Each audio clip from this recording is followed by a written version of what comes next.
শ্রমিকদের অধিকার ও নিরাপত্তা নিশ্চিত করতে কঠোর পদক্ষেপ নিতে যাচ্ছে দক্ষিণ কোরিয়ার সরকার। এখন থেকে যেসব নিয়োগকর্তা শ্রমিকদের বেতন বকেয়া রাখবেন অথবা কর্মস্থলে গুরুতর দুর্ঘটনার জন্য দায়ী হবেন, তারা নির্দিষ্ট সময়ের জন্য নতুন বিদেশি শ্রমিক নিয়োগ করতে পারবেন না। সম্প্রতি কোরিয়া ইমিগ্রেশন কন্ট্রোল আইন বাস্তবায়ন বিধির সংশোধনীর খসড়া আইন প্রকাশ করে দেশটির বিচার মন্ত্রণালয়। নতুন প্রস্তাবনা অনুযায়ী 50 লাখ বা তার বেশি মজুরি বকেয়া থাকলে সংশ্লিষ্ট নিয়োগকর্তা সর্বোচ্চ 3 বছর বিদেশি শ্রমিক নিয়োগ করতে পারবেন না।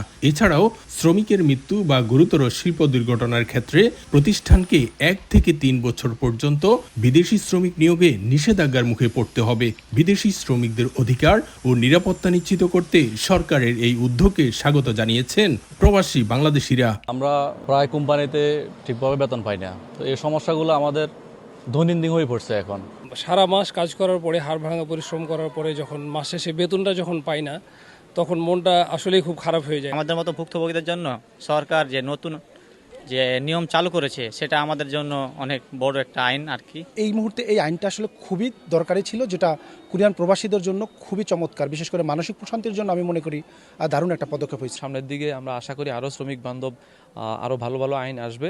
সরকার বলছে এই উদ্যোগের লক্ষ্য শুধু শাস্তি দেওয়া নয়, বরং বিদেশি শ্রমিকদের বেতন বঞ্চনা, নির্যাতন ও শিল্প দুর্ঘটনা থেকে সুরক্ষা নিশ্চিত করা। একই সঙ্গে নিয়োগকর্তাদের আইন মেনে চলা এবং নিরাপদ কর্মপরিবেশ গড়ে তুলতে উৎসাহিত করবে নতুন এই নীতিমালা। দক্ষিণ কোরিয়া থেকে মোহাম্মদ হানিফ, সময় সংবাদ।